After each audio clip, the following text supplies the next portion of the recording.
Welcome to The Power of Change, the podcast that discusses everything from clean tech to modern business and the power of change as we navigate through unprecedented times.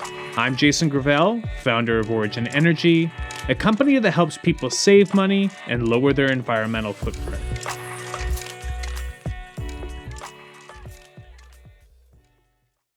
The one thing about this pandemic is that it has forced us to face who we really are. We've been forced to confront our imperfections and pull back the facade we're used to fronting. Early in the pandemic, when we first started working over video conference platforms like Zoom, there were viral videos circulating of people accidentally leaving their cameras on when going to the washroom while in a meeting. There was that viral video of a lawyer that couldn't turn off the cat face filter. I'm here live. I'm not a cat. And more recently, a Canadian politician accidentally appeared nude in front of a House committee. We're so used to hiding behind a suit or dress clothes because it's culture or etiquette. Why is our natural state so obscene? Why can't society just accept who we are? I've talked a lot about starting over, but the experience of starting over has really brought into focus how society is uncomfortable with change. And I think that's the fundamental reason why people with mental health have such a hard time starting over.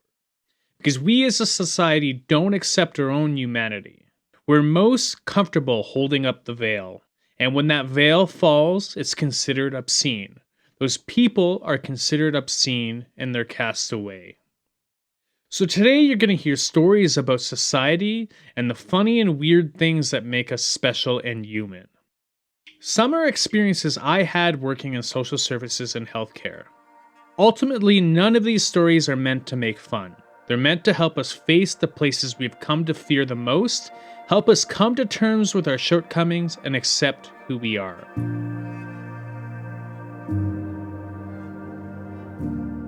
One thing about working shift work is that your life becomes out of sync with the rest of the world.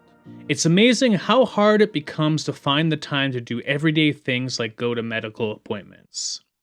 On your weekends, you end up being awake when none of your family or friends are. Those who work regular 9-to-5 jobs probably take for granted the simple things like having a beer after work on Friday.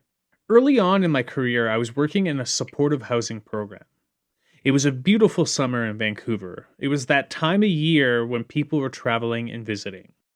I had a roommate at the time, and I got off work on my Friday. I was feeling good because I had the weekend ahead of me. I decided to crack a beer and play video games as many would after work on a Friday. My roommate had family in town from up north, and they had stopped in to pick him up before they headed out for a day of touring around Vancouver. Except my roommate's cousin confronted him and was like, "Why is your roommate drinking beer at 8 a.m. on a Wednesday morning?" What can I say?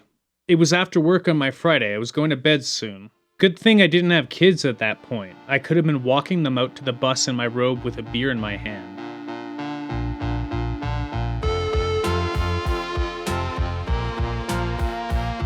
On the flip side, when you want to do things with your friends, you just have to deal with the fact that you're tired and you haven't slept for extended periods of time. Years ago, when I first met my wife, I had hopped on my bike and rode from Vancouver to Victoria to meet her when she was there on a short work trip. I met up with her, we went to dinner, I crashed in her hotel room, and I had been working a long stretch of overnight shifts, so that night I didn't sleep well because my body had become so used to being up at night. I had heard that it was a beautiful campus, and it was known for being overrun with little bunnies, and I had always wanted to check it out. So in the morning, I rode up to the campus with her. I was going to walk around, have a look at the campus, explore Victoria, and call her at the end of the day. I'd meet up with her somewhere downtown. The campus was really nice. There were thousands of bunnies all across the grass and bald eagles in the trees everywhere. If you've never spent any time on the BC coast, there's something special about the humidity in the air and the smell of the ocean and the giant trees. The summers are amazing. You have to put up with the rain and darkness for what seems like an eternity, but once the rainy season passes, the air warms up to a perfect 22 degrees with not a cloud in the sky for 3 or 4 months. After walking around checking things out for a bit, I realized how tired I was.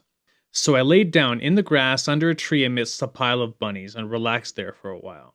It turns out I was so tired I fell asleep. I literally woke up 5 hours later, around 2:30 in the afternoon. I barely had a look around the campus when I was dropped off at 9 a.m.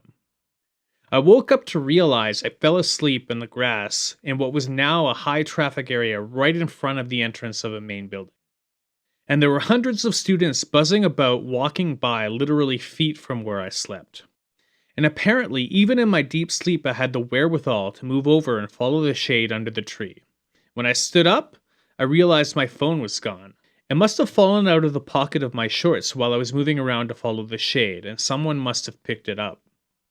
It wasn't in the grass anywhere. And worse, I didn't know my then girlfriend's phone number. We'd only been dating for a week or two, so it was saved in my phone. Heck, it's been more than 10 years at this point, and she hasn't memorized my cell number. So at this point, I had no way of getting in touch with her, and I didn't even know where our hotel was. After stumbling around for a little while, I realized my only option was to go talk to the client she was visiting on campus. So here I was, all disheveled and disoriented, the guy that was literally just sleeping in the front lawn for hours, approaching this travel agency in the student union building going, Kate was here this morning. She's my girlfriend and I lost my phone, so I don't have her number. Can you give it to me? And she actually gave it to me. And I think if I were in her shoes, I wouldn't have given it to me. I ended up spending some more time on campus having a look around, and later on I hopped on a bus heading downtown. I called her from a payphone, and we met up. Needless to say, I've never forgotten her number since. But, believe it or not, she's never bothered to learn mine.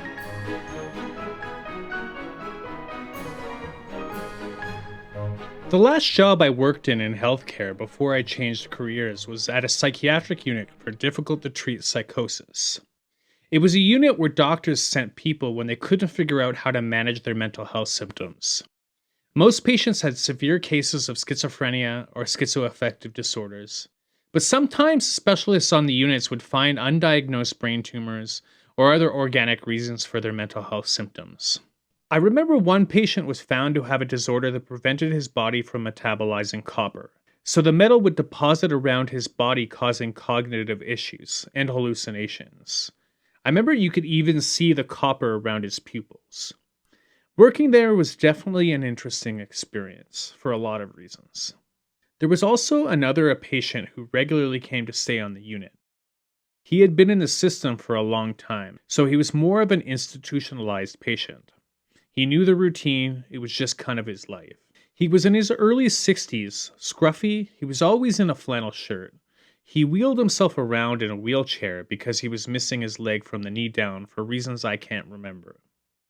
At lunch, he'd always take half of his sandwich, drop it in the front pocket of his flannel shirt, and wheel himself outside to smoke cigarettes. He'd slowly feed half his sandwich to the resident squirrel that he named Basil.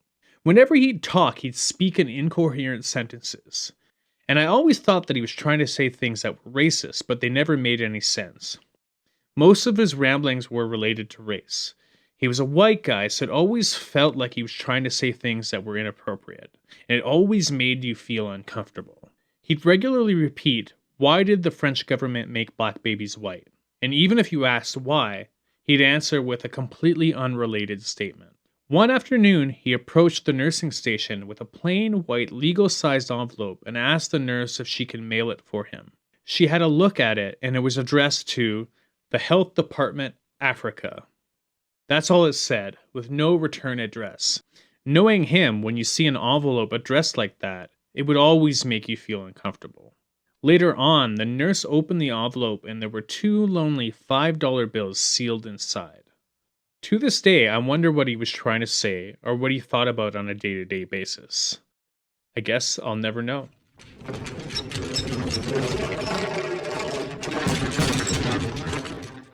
New Year's can be a turning point for many of us. It can be an attempt to turn a corner and commit to a new path in life. I guess one day leading into the end of the year, the recreational therapist thought talking about New Year's resolutions would be a good way for patients to set goals and ambitions. So she sat down with the patients and had them trace out hands on paper. She had them write their New Year's resolutions on their paper hands and neatly decorate them. After they were done, they'd post them up on the wall in the common area for everyone to see. It was a good idea. Maybe then they would walk by and be reminded of the things that they want to work towards. And other patients and staff could see their aspirations and encourage them along. Later that day, I came into work, and at the start of my shift, as I always did, I was walking around, checking in on everyone and saying hi. I happened to come across the resolutions the patients had neatly put up. Of course, a psychosis unit is the one place in the world where the concept of positive change can be completely flipped on its head. One of the patients had written that her New Year's resolution was to start smoking. That was her sincere intent and not a mistake, as if it were so hard to start smoking, especially when society's collective New Year's resolution is burnt up by trying to quit smoking. That unit was definitely an interesting place to work.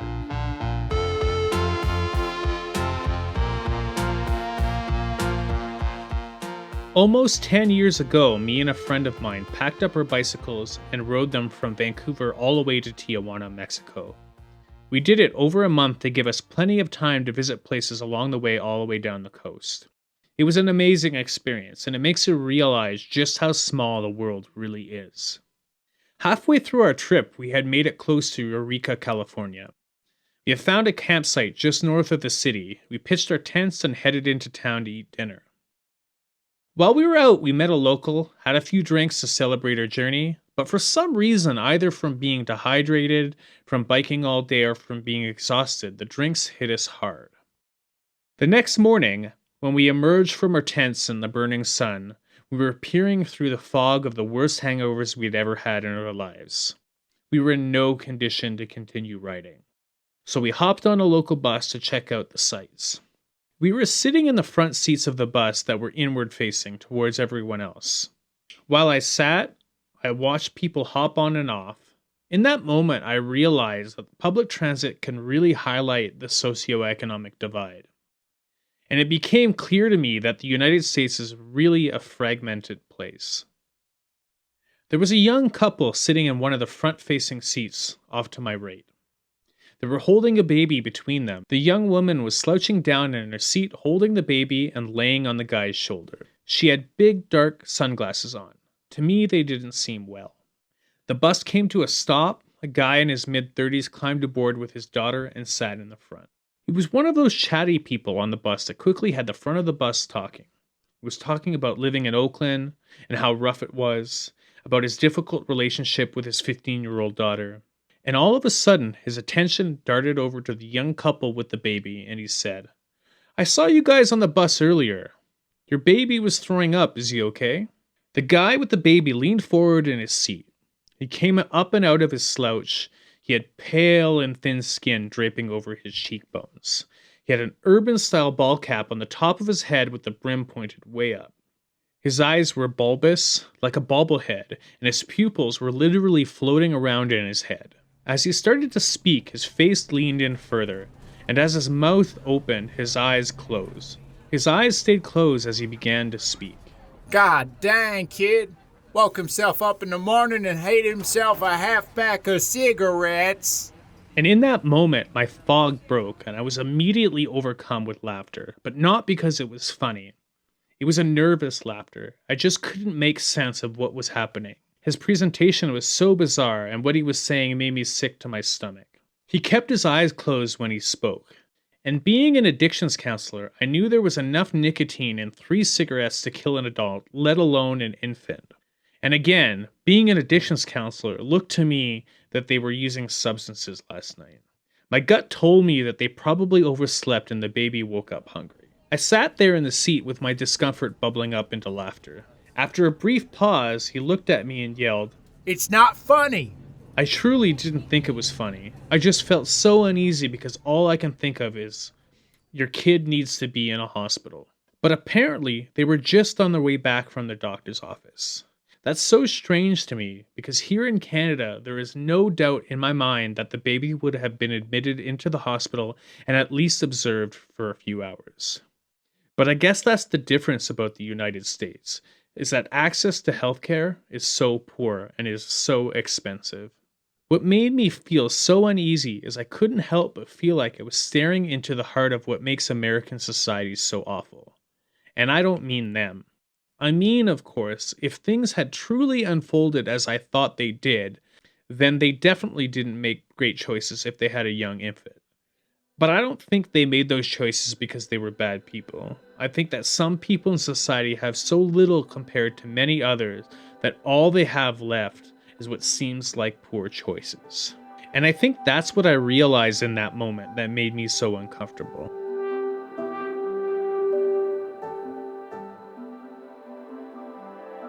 Some years ago, I was working in another supportive housing building in Vancouver's downtown east side. And for those who aren't familiar with the area, it's a rough neighborhood similar to LA's Skid Row. It's very poor, lots of people living on the streets, lots of open drug use and mental health. This housing building I was working in was pretty run down. It was ridden with bed bugs, and apparently, not long before I started working there was an incident where the Vancouver police shot and killed a man wielding a knife inside this building. It was sort of a temporary arrangement. The organization who ran it was temporarily housing people there so they can renovate another one of their buildings. Because of the condition of the building, it was weird to be in there, and I have to admit some of the clients that lived there were intimidating. Every day there was one client that would literally pace the same 20 meters of hallway. He'd pace from the time he woke up in the morning till the time he went to bed, short of stopping to eat. Back and forth, back and forth. It was an old wooden building, and all day you would hear the floor creak under his feet as he paced. Somehow his pacing was meditative. And for him, I think it kept him in check, and he knew it. And the only time I'd ever see him leave the building is when he'd relapse. And what's so strange about the downtown east side is that people would use whatever they could get their hands on. And I remember him coming back after one of the few times he left, and he had been sniffing shaving cream all day. I cannot begin to describe the smell that emanates from someone after they've been sniffing shaving cream all day. But the downtown east side isn't just about mental health and addiction. It's a part of the city sectioned off to hide the city's undesirables, so tourists and the business elites wouldn't have to face the enormity of the problem on a day-to-day basis. Vancouver had what they called downtown ambassadors that businesses in nicer areas could call to shoo away homeless people. The legend that circulated among people who worked down there was that the downtown east side was started as a sort of social experiment. I never looked into it to see if it was true, because I was afraid of what the answer was. One thing that I do know is that Los Angeles' Skid Row was set up to contain the undesirables, so that municipal planning mindset did exist. People would often refer to the downtown east side as Canada's poorest postal code. What always struck me when people would say that is that Canada's supposed poorest postal code was very close to some of Canada's wealthiest postal codes. And I don't think that was a coincidence. But I digress. This client would pace back and forth all day. He was a mean-looking mother effer, like a hardcore biker. He was big, he was bald, he was covered in tattoos from head to toe, literally speaking. He had tattoos covering his face and all over his bald head. He even had tattoos on his forehead. And if you were new there and you rounded a corner to see him coming toward you, you'd be terrified. But if you knew him, you'd know better, because you'd come around the corner and walk up to him, and his tough demeanor would drop just like that. He'd light up. His eyes would get big and his smile would spread out across his face. And with a high-pitched, delighted voice, he'd say, "Hi, Jason. How are you doing today?" It was almost cartoonish. He was so friendly and so personable, it was so surreal. There was such a disconnect between how he'd present to you and who he really was. He was one of the sweetest people I ever worked with down there. I know we've always heard that we can't judge a book by its cover, but I don't know if we really consider that when we encounter different people over the course of our day-to-day lives, especially those with mental health and addiction that have been left behind by society. Maybe we need an app to help remind us of that.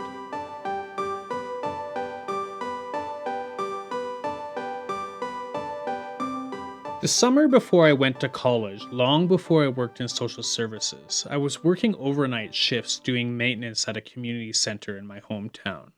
So this was long before I had any real experience with mental health. One morning after work, I made my way home at about 8 a.m. in the morning. I lived on the top floor of an old house that had been converted into rental units. There was only one small stairwell leading up to all three units. Mine was a small studio apartment in the attic that had been converted. When I pulled into my driveway, I remembered it was garbage day. I ran upstairs, grabbed all the garbage from my apartment, and dragged everything out to the street. As I was making my way back upstairs, I could hear the sound of an acoustic guitar playing a broken and out-of-tune version of Radiohead's Fake Plastic Trees echoing down the stairwell from my apartment.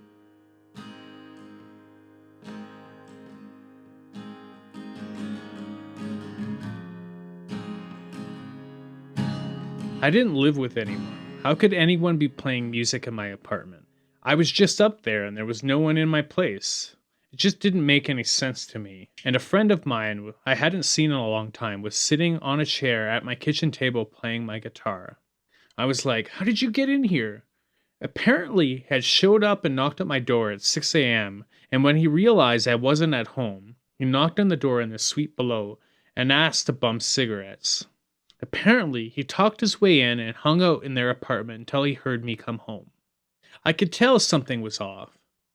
He told me he'd been up all night and he was talking a mile a minute. I couldn't calm him down. With no idea what to do, I had him hop in my truck and we went for a drive. And I guess I thought it would help him calm down and eventually I would just drop him off at home. After driving some country roads for a few hours, we came back into town.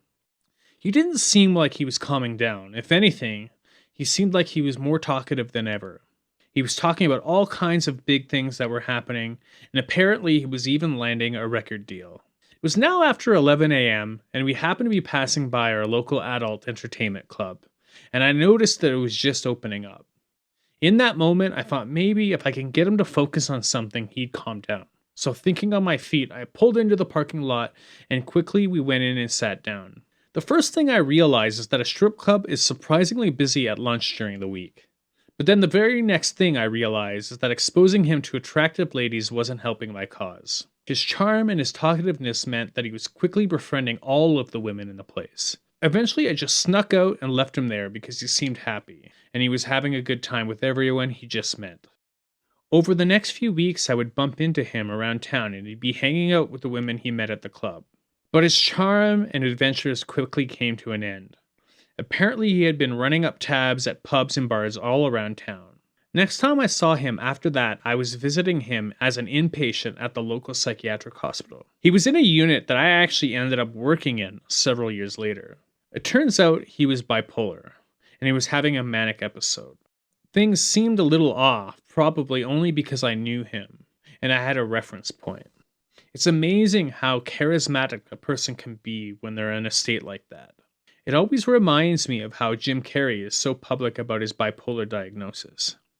Maybe we don't see him at his worst, but I feel like he harnesses his mania and channels it into the many amazing characters he portrays. I remember hanging out with this friend after his stay at the hospital and talking to him about how I felt that people who have mental health are just different and just happen to not fit into the norms of society. This was long before I learned anything about mental health and psychology. But now, almost 20 years later, after having studied it and having a lot of experience with it, I still think I believe that. More and more research is finding that there is a genetic component that determines what symptoms a person may experience, but the onset and perpetuation of mental health symptoms is caused by social marginalization. My therapist has often said to me that mental health is just a normal reaction to abnormal situations. I couldn't agree more. So I think the question is then, how do we do away with these abnormal situations?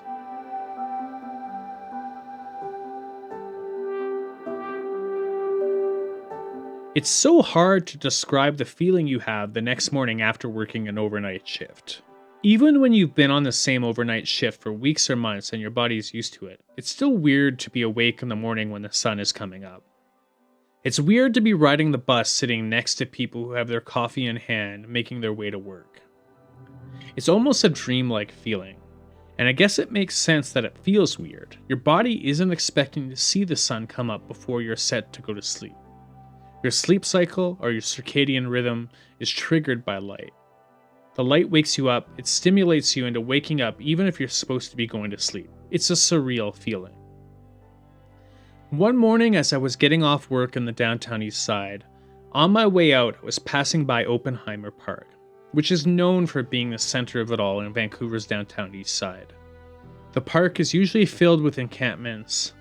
At times, there can even be several hundred tents and makeshift homes in a plot that's only the size of one city block. There's lots of open drug use and lots of people milling around. It was a bright and early summer morning. Not a cloud in the sky, and you can tell it was going to be a nice day. But it was right at that point in the morning when the air was crisp and cool. There was dew on the grass, there was a light mist of fog low in the air that was just starting to burn off. I exited the building and headed east towards the sun. It was just above the horizon, just above the road, and between the buildings, blinding me as I walked towards it. The people milling about in the park and on the sidewalk were silhouettes in the fog in front of the sun. As I walked, I noticed a guy shuffling towards me. He was scruffy and unkempt. He had clearly just emerged from one of the camp. As he got closer, I could slowly see his face emerge from the dark of the shadow, and he had a big smile across his face. He seemed so happy to be alive. It didn't matter where he was sleeping, it didn't matter where he was just there in this beautiful morning. And all of a sudden he looked up and spread out his hands and belted, Sweet Caroline, good times never seem so good. I've been inclined to believe there never was. My name is Frederick Fernandez. If you might have guessed from my name, I'm a person of color. And here's a relevancy. When I hear voices from the darkness, my mind wanders and thinks of a cheesy subtitle to a fantasy movie or a video game. Instead, what I got is vignettes of hilarious and or sobering experiences from my podcast partner through his time as a social worker. Undoubtedly, like any vocation, it has its own set of pros and cons. And as someone unfamiliar with that career, and through the lens of someone who worked in the thick of it, there are many things I relate to, and at the same time, far removed from. I find myself relating to Jason's experience in many ways than one. Like him, my demeanor gravitates towards cracking a laugh when faced with awkward, tense, or uncomfortable situations. To me, it is my defense mechanism, and for no other reason than it's in my nature, it's how I deal with discomfort. To me, these collections of stories touch on certain topics that I feel is less explored during daily conversations, especially if your day-to-day does not deal with social or mental health. And although my current occupation does not cross paths with mental health or outlier thinking, being a person of color has me dealing with different voices from the darkness. These narratives have me thinking about mental and social health and how similar they can be to an ethnic person facing xenophobic attitudes. As an ethnically Filipino, Canadian-born citizen, I know better than what I am. Despite this, I have encountered alienations that many others like me have faced. As a young child growing up in this multicultural society, teaching cultural tolerance and openness was more like a product of institutional liability than genuine encouraged behavior, at least to me. I was taught that, as a person of color, there were certain ways I had to function in this society to get ahead, let alone not be left behind. It was not written out or plainly told to us, but it was definitely there. Everything from your skin, language, and status played a factor. And like everything else in this world, some people learn, grow, and understand the ramifications of these actions, and some others do not. Fast forward to now. Violence against Asian Americans and Pacific Islanders is at a peak in recent years. And from what? rhetoric of a failed president as he childishly addresses the global pandemic as a China virus. This is spurring many cases of violent harassment, assaults, and even deaths amongst many Canadian and American citizens. And obviously, this is not new. The baton of racial hatred gets passed from race to race until a new target is repainted. Even so, as minorities, we comply and roll with these punches out of necessity. Skin, language, status all play a factor. How can I relate my personal stance of racism with Jason's experiences and the voices from the darkness? It's possible because if I put myself in the shoes of him or his clients, I can sense and feel that judgment. It is judgment of being different, and oftentimes by no control of that person themselves. It is sometimes illness, sometimes poor personal judgment. Maybe it was out of their control. Maybe it was mistakenly brought upon themselves. Still, I can relate to that feeling, regardless of what brought that person there. And the lesson I've learned from reading about these experiences is tolerance. Tolerance is something that should be practiced. When facing someone who is different from you, how can we judge them when no context is given? As I feel myself putting up guards and walls, my empathetic self soothes and calms. My rational brain should think, gather information, make better judgments. Not too soon, not too late. Like drinking beer at 10 a.m. Context makes it make sense. The ideas of voices from the darkness, or as I like to think about it, talking about things you don't want to talk about but probably should, are conversations that should be had if not for the laughs, but at least for the lessons imbued. Despite that, the levity of humor and its innate ability presents heavy topics in a digestible way, and is something not to shy away from. Of course, to me, it is my personal defense mechanism and the comedic part of my nature, but the way it allows people to form particularly dark topics is undeniable. I want to believe that finding humor in situations is a superpower, but I understand the other side of that coin. I think laughing with versus laughing at is the obvious answer, but again, it's not that obvious. When I hear racist comments thrown at, past, or along me, I can't help but laugh in the face of it. Sure, it is hurtful, and of course, it is not right, but reacting and recognizing that pain in the face of the assailant gives them that win. Instead, and perhaps in this unique instance, I will laugh at them, my personal win. I understand that bullies gain power from the victim's reactions. Laugh at them, laugh with them. Finally, I would put myself in their shoes and try to understand why. And it doesn't take long before I do. It's pity. It's a damn shame. It is regrets that they have never gotten invited to one of my family's parties. At the end of the day, my hope is that they get to experience the warmth, love, and hospitality of someone who is different from them. And that's my takeaway from the Voices of Darkness. Understanding and relating my personal journey with the journey of my podcast colleague. We should all have more tolerance to things we do not understand, the voices of people who've been cast away into the darkness. We should try to understand the context. We should be understanding of the people we seem to judge, because when we find our comedic side and laugh at ourselves, we can all laugh with each other.